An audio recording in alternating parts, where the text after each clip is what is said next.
Assalamualaikum warahmatullahi Serupa wabarakatuh. inilah pembawaan Miftah Maulana Habibur Rahman saat berceramah di atas panggung. Santai, humoris, dan mudah dimengerti. Miftah juga acap menggunakan perumpamaan-perumpamaan sederhana dalam ceramahnya, terutama terkait dengan kehidupan sehari-hari yang membuat halayak awam tertarik menyimaknya. Miftah pun kerap melempar candaan dengan gaya khasnya yang ceplas-ceplos diiringi gestur menghibur yang kian menghidupkan suasana.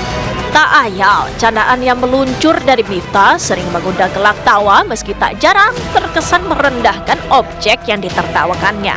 Jadi penceramah-penceramah itu kan sebetulnya ada komunitasnya sendiri-sendiri. Nah, komunitasnya Gus Miftah adalah mungkin yang kemarin gitu, yang sudah memaklumi bahwa bercandanya Gus Miftah seperti itu. Nah, hanya saja pada saat Gus Miftah bercanda itu dia juga menyandang label utusan khusus Presiden Prabowo yang dianggap tidak pantas oleh masyarakat seorang utusan istana bicara seperti itu. Ditambah lagi, ini kan netizen itu kan maha benar netizen dengan segala tweetnya dulu ya, makanya diperlihatkan dengan atau netizen melihat memperhatikan wajah mimik dari Pak Suhaji yang sedang berjualan ST itu. Mimiknya kan melas, kasihan orang kemudian, sehingga itu dikaitkan dan dihubungkan sebagai sebuah ketidakpantasan. Tapi lagi-lagi masalah terbesarnya di mana? Label. Jadi setiap pejabat negara itu harus berhati-hati dengan label yang dia bawa. Diakui, pesona Miftah berceramah sanggup memikat banyak orang hadir ke acara. Sebagian mereka bahkan datang dari berbagai penjuru. Penampilan Miftah kian khas dengan aksesoris ikat kepala dan kacamata gelap yang menghadirkan daya tarik bagi pengagumnya. Namun dari sisi lain kemudian juga muncul pertanyaan bagaimana hubungan emosional antara gaya penyampaian seorang penceramah dengan audiensinya. Penceramah itu biasanya punya komunitasnya sendiri, dan biasanya si komunitas ini akan sering mendengarkan apa yang disampaikan oleh si penceramah itu. Dan si komunitas sudah memahami gaya bicaranya si penceramah itu gitu. Kalau ditanya ke komunitasnya, dia bilang ya Gus Miftah begitu itu gitu. Tapi pada saat di era teknologi komunikasi yang luar biasa, kemudian ada media sosial yang di situ kemudian berkembang kemana-mana, maka persepsi-persepsi publik yang tidak berada di komunitas itu akan berbeda gitu.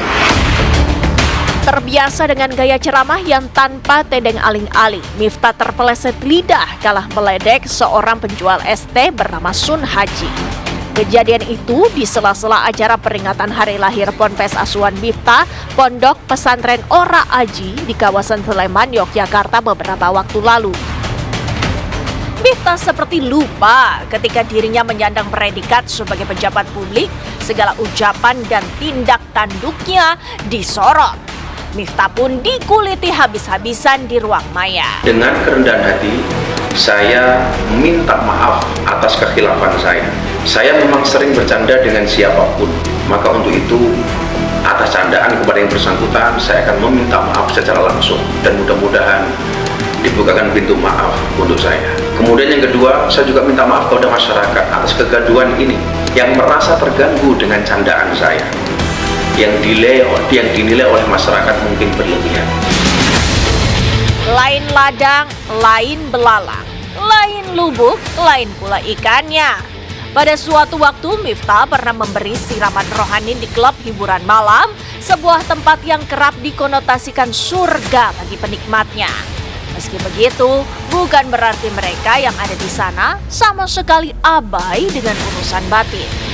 Disitulah Miftah menunjukkan kepiawaian berceramah yang sanggup membuat mereka yang hadir setia mencermati petuah-petuahnya. Sementara pada kesempatan berbeda, Miftah sama sekali tak terlihat canggung kalau berceramah kebangsaan dan kerukunan umat di sebuah gereja. Dibanding dengan klub malam, audiensi di gereja tersebut tentu memiliki tipikal berbeda. Kalau saya gini ya, misalnya mau di gereja, mau di klub malam, komunitas yang tuan rumahnya itu terima atau tidak? Selama dia terima, nggak ada masalahnya. Apakah itu pencitraan Gus Miftah?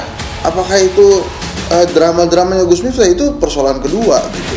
Apakah itu sebetulnya sebuah skenario yang gerejanya doang dipakai, tapi di gereja itu sendiri sebetulnya adalah komunitasnya Gus Miftah, itu lain lagi persoalannya. Jadi intinya adalah pada saat seseorang menyampaikan pesan, orang lain ini mau menerima pesan itu atau tidak, gitu.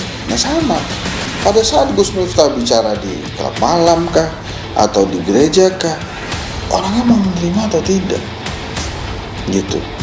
Kalau orang komunitas di situ menerima, ya masa iya kita larang. Jadi saya hadir atas undangan panitia peresmian Gereja Bethel Indonesia Penjaringan.